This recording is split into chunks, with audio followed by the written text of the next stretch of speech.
everybody, and welcome back to Super Science with Tina. This virtual enrichment has been brought to you by Center for Success.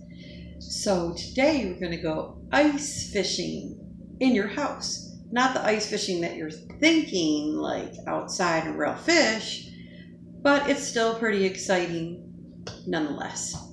So we're going to start with our scientific method, like we always do. So first we're going to ask a question. What happens when you put salt and ice together? That's the basics for our experiment, and it's going to help us ice fish today. And I have always wondered why they use salt to melt the ice outside, but it doesn't always work. So that is my question. What happens when you put salt and ice together? The number 2 part of our scientific method, after we ask a question, is a hypothesis or an educated guess. So we're going to take an educated guess. I think salt makes ice stop freezing, and then it makes it kind of like sticky, and it changes the form maybe back to snow. Number 3, so first we ask a question. Second, we have a hypothesis. The third part is we gather materials. So here's our materials. We need a clear jar or a clear glass, okay? We need some ice. We need salt. You need like pieces of yarn or some string. And then it helps to have some food coloring. You can do it without the food coloring, but I suggest you use it so you can see what's happening in the experiment. So we have our glass that's see-through, string or yarn, ice, water, salt, and food coloring, which is optional, but I think it will work great. So there we go.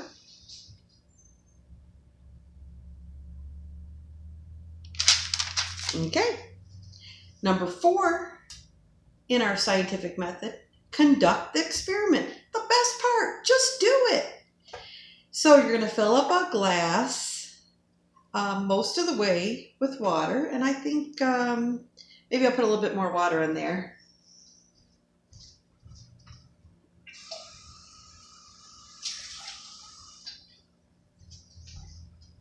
Okay, does that look better? And then we are going to, in a separate bowl or plate, which I'm going to use this paper plate, and it says to put a couple drops of our food coloring on our salt. So mix the salt and the food coloring. I used green. This is what it looks like. So just mix that up a little bit so the salt gets nice and mixed with the food coloring. So basically we have green salt now. It makes me think of algae on the water. Algae's green. Maybe not this bright neon green, but it's green. And so see, I've kind of mixed it together. Okay, and then we need to have our string ready and our ice. So it says, add a few ice cubes to our jar. I feel like I have salt on my hand. Put those ice cubes in there.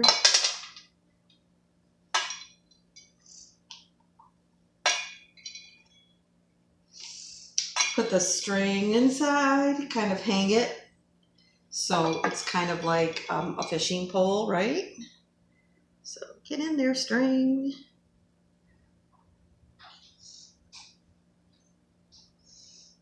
Glad I filled it up with more water. Stick that in there. Okay. And then it says to sprinkle our green salt or whatever color, or if you just do it plain, over the ice cubes.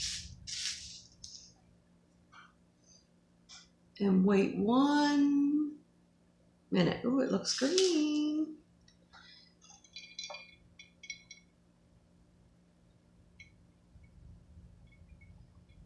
And I see something happening to the ice. I don't know if you can see that, but the ice looks fuzzy.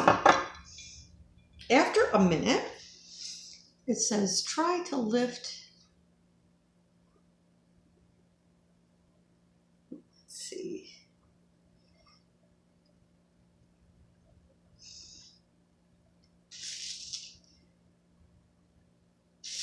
And a little more.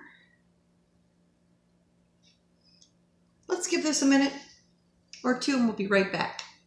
It says it looks like if you do it too soon, you're going to have not good results. So we have to be patient.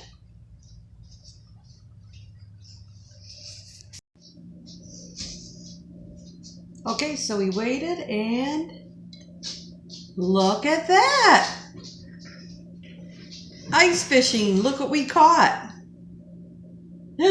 We caught a piece of ice. It's sticking right to the string or the piece of yarn. So we conducted the experiment and now we analyze our data. If you pull the string too fast, it doesn't catch anything. We had to give it time. If anything, the ice just will fall off. So patience and deliberate, careful hands are key to the success of ice fishing. So we're going to share a conclusion, which is our number 6 step in our scientific method. With the help of the food coloring, you could see where this string stuck to the ice. In a way, my hypothesis was right, and that salt made the ice sticky. So the research is our last step of our scientific method. And I said when salt is sprinkled with ice, it causes the ice to freeze or unfreeze. And then depending on the salt to the ice or the cold content, you may need more salt to melt the ice. And the string gets trapped as the water molecules and the ice molecules around it kind of grab hold of it. And we saw that because the ice got kind of fuzzy. And then there's a chemical reaction with the salt. So I didn't quite understand all this and I wanted more answers. So I took a closer look. And what I found out was salt works at refreezing and then melting ice and continues the cycle because it lowers the freezing point of water. Scientists call this freezing point depression. The colder the temperature of the water, or the more ice you add, the more you need more salt, okay? To break down, disperse, or spread out the ice molecules, causing them to melt. So when you have cold water, and then you put ice in there and salt, there's kind of a fight going on between the ice and the salt. The more salt, the less ice, and the more water.